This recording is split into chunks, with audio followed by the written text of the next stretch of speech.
Hello and welcome back to the channel.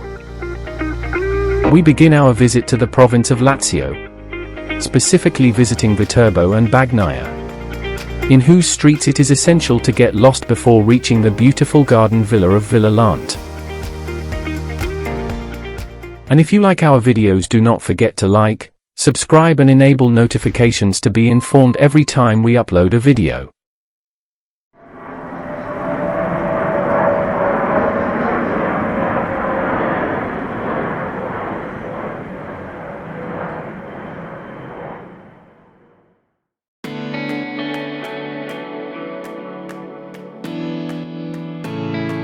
We start our tour through the province of Lazio in Viterbo, about 80 kilometers north of Rome, and whose historical center is one of the best preserved medieval nuclei in Italy.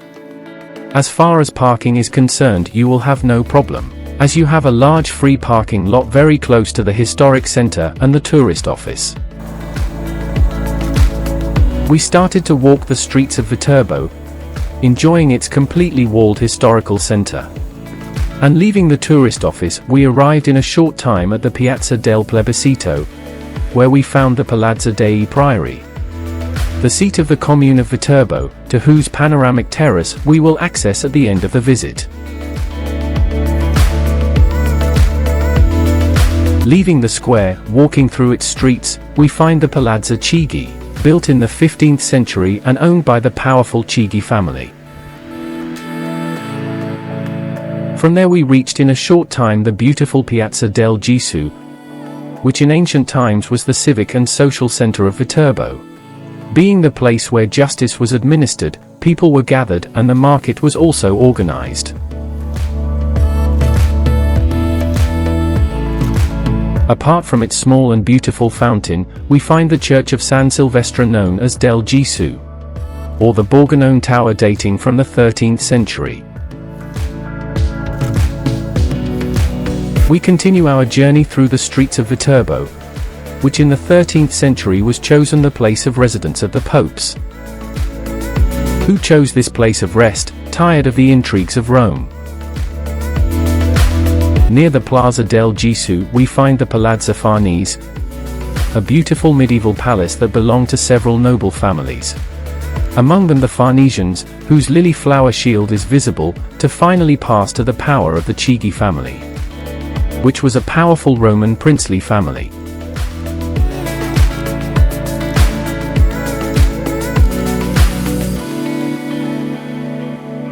We arrive at the Piazza di San Lorenzo, where the religious center of the town is located, and where the Palace dei Papi, the papal palace, which, as we said in the 13th century, was chosen as the resting place of the popes, stands out in the background.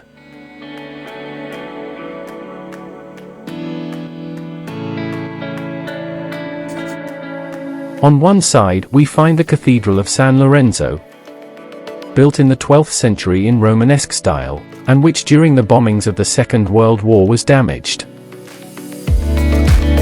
But as we say, the real attraction of this place is the Palazzo dei Papi, built in Gothic style, and which became so important that it was used by the College of Cardinals to elect the new high priest.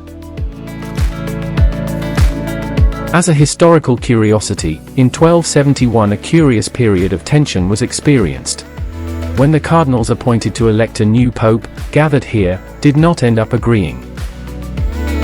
Tired the authorities and the citizens, they closed the indecisive cures in the residences without any kind of food. And when the priests' stomachs began to give alarm signals, they quickly decided that the new pope would be Gregory X. It must be seen that power was hungry in the greedy Roman Curia.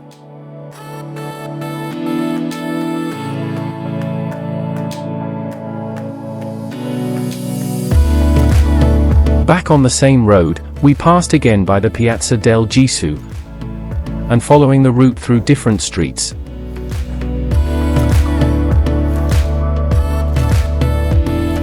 we reached again to the Piazza del Plebiscito, where now, yes, we access the Palazzo dei Priori, seat of the Comuna or municipality of Viterbo, and from whose beautiful courtyard, we will have a beautiful panorama of the city.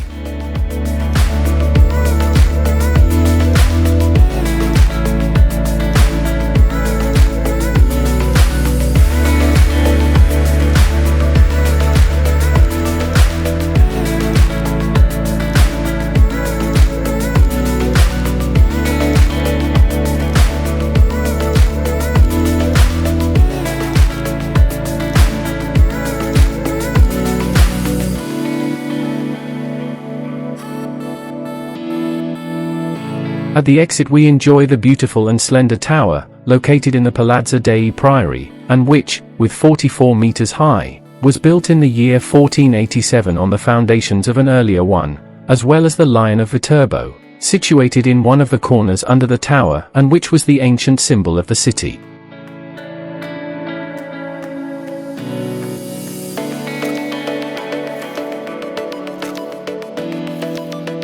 And here we end our visit from Viterbo, a visit without much time, since our goal today was to visit Villa Lante, for which we headed to Bagnaia.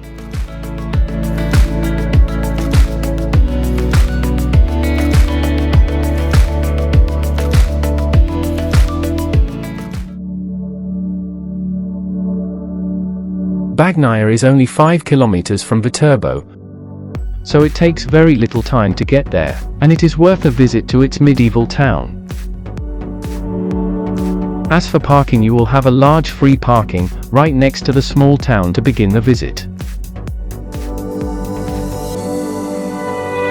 We begin the visit at the Piazza del Castillo, where its cylindrical tower stands out, which constitutes the defense of the medieval castle, later converted into a mansion.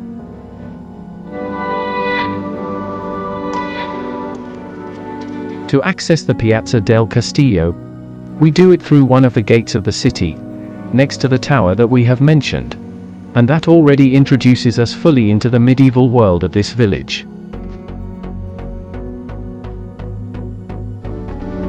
During the journey through the perfectly preserved medieval village, we will be able to enjoy the walk through its beautiful streets, with countless corners to discover, and in which we find, among others, the Chiesa di Santo Stefano, or the Church of Saint Stephen, currently a private house, and which is located in one of those precious corners that we mentioned.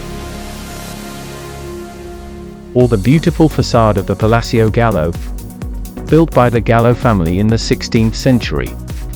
It remained active as the municipal headquarters until 1928. When Bagnaia became part of the municipality of Viterbo. But as an image is worth 1,000 words. We let you enjoy our walk through this small but beautiful medieval town.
Finished our visit to Bagnaia. Absolutely recommended, of course. We head to our visit of the day, which is no other than Villa Lante, located at the southern end of Bagnaia.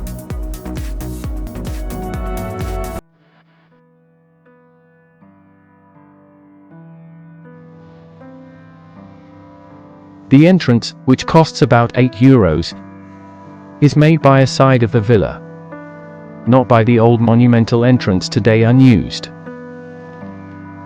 And after climbing a staircase, we already enjoy this architectural and passenger wonder.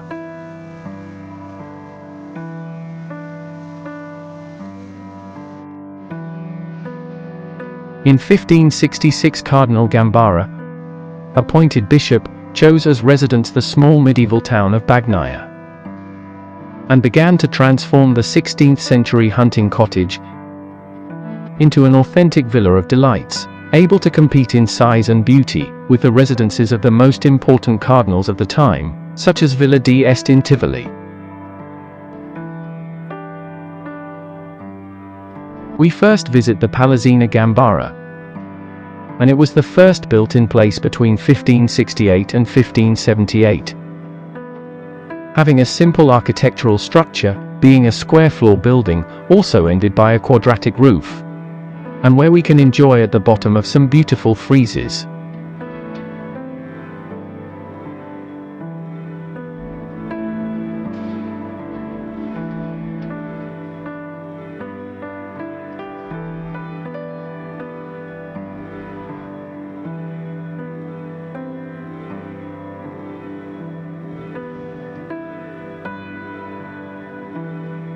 At the exit of the Palazzina Gambara, we have an excellent panoramic view of the famous Villa Lante garden. It is a step-by-step garden, in which water plays a primary role, as evidenced by its numerous sources. But before visiting the gardens, next to the Palazzina Gambara we find his twin to the Montalto Palace, and whose stays located on the top we will visit later.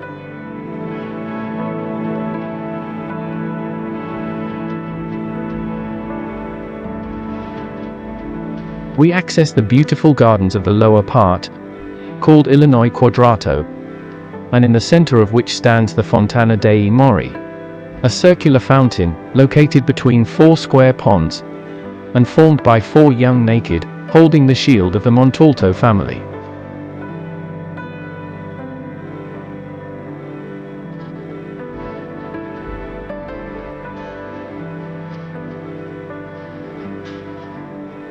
The 4 ponds around are adorned with small boats, in which we find warriors firing bowls.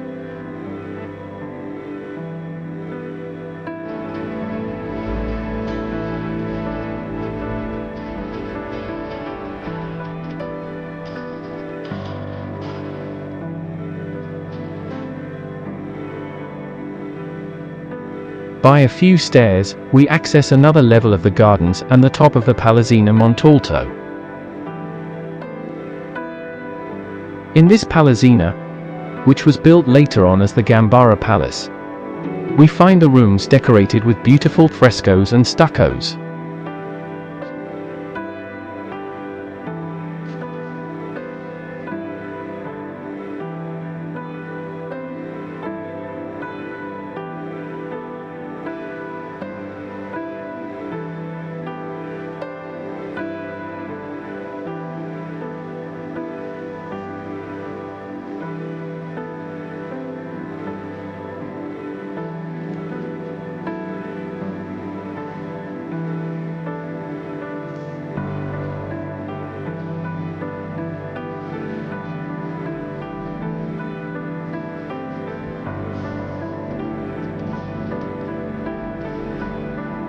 From the Palazzina Gambara, we access the gardens of the upper terraces, finding ourselves first the Fontana dei Lumicini, or Fountain of the Lights, with a semicircular shape, with water stages at different levels, adorned with lamps converted into surfaces. At the top of the Lumicini fountain, we find another curious fountain, called the Mensa del Cardinale, or Cardinal's Table, a long stone table with a water canal in the center, where the bottles of wine were refreshed at the banquets celebrated by Cardinal Alessandro Montalto. At the same level there is the Fontana dei Fiumi, or Fountain of the Rivers, also called the Giant Fountain, which served as a backdrop of the Cardinal's Table and on which 2 powerful reclining figures, representation of the Arno and Tiber rivers, stand out.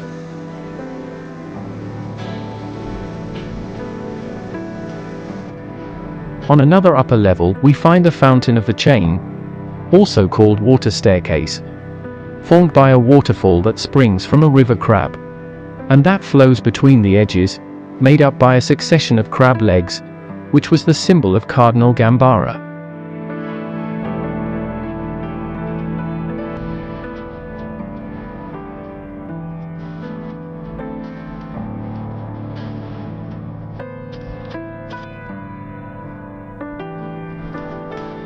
On another upper level, we find the Fontana dei Delfini, also called the Fountain of the Glasses, a typical Renaissance fountain of overlaid circular cups, adorned with masks, dolphins and glasses that act as jets. From here we access the highest part of the gardens, where we find another beautiful fountain.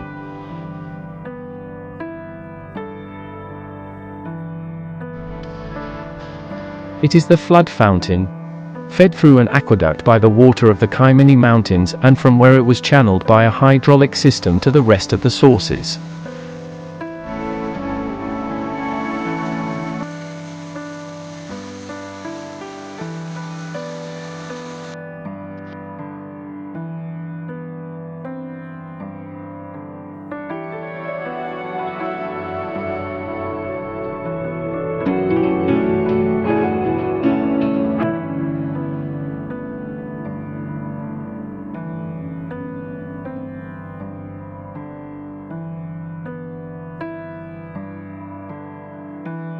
From here we access the rest of the estate, Old Hunting Pit, where we can enjoy other small springs, such as the Fontana dei Leoncini, the Octagonal Fountain, the Conservone Fountain and several more that will make us enjoy the walk, in the shade of the trees, which is sure to be thanked on days of much heat.